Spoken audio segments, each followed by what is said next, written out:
ఇంకా పెద్ద రీజన్ ఏంటి డయాబెటీస్ రావడానికి అని మనం మాట్లాడుకుంటే స్ట్రెస్ అనేది షుగర్కి ఒక మంచి ఫ్రెండ్. ఆ స్ట్రెస్ ఎప్పుడైతే ఒక పర్సన్ బాడీలో బాగా ఎక్కువైపోతుందో ఆటోమేటిక్గా తెలియకుండానే అతను చేసే వర్క్, అతను ఏం ఫుడ్ తింటున్నాడు, ఏం పనులు చేస్తున్నాడు, అండ్ ఎన్ని గంటలు నిద్రపోతున్నారు, ఇవన్నీ ఏమీ కూడా తెలియకుండా అతని లైఫ్ స్టైల్ అనేది డే బై డే జరిగిపోతూ ఉంటుంది.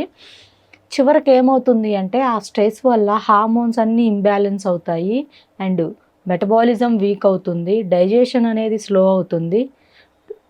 ఇంకా డే బై డే హెల్త్ అనేది చాలా పూర్ కండిషన్లోకి, వీక్ కండిషన్లోకి వచ్చేస్తుంది. సో అందుకని అన్నిటికన్నా డేంజరస్ హ్యాబిట్ ఏంటి, డేంజరస్ ప్రాబ్లం ఏంటి మన బాడీలో అంటే స్ట్రెస్. అంటే ఒత్తిడి, మానసిక ఒత్తిడి. అంటే టైప్ ఆఫ్ స్ట్రెసెస్ అనేవి మనకున్నాయి. అది ఫ్యామిలీలో ఏమైనా స్ట్రెస్ ఉన్నా, ఏదైనా ఇష్యూస్ ఉన్నా స్ట్రెస్ తీసుకుంటారు, జాబ్ పరంగా తీసుకుంటారు, బిజినెస్ పరంగా తీసుకుంటారు. అండ్ దాంతోపాటు కొంతమంది పెద్దవాళ్ళు పిల్లల కెరీర్ ఎలా ఉంది, పిల్లలకి మంచిగా సెటిల్ అవ్వలేదు, పక్క వాళ్ళ పిల్లలు ఇలా సెటిల్ అయ్యారు అని ఒక్కొక్కళ్ళు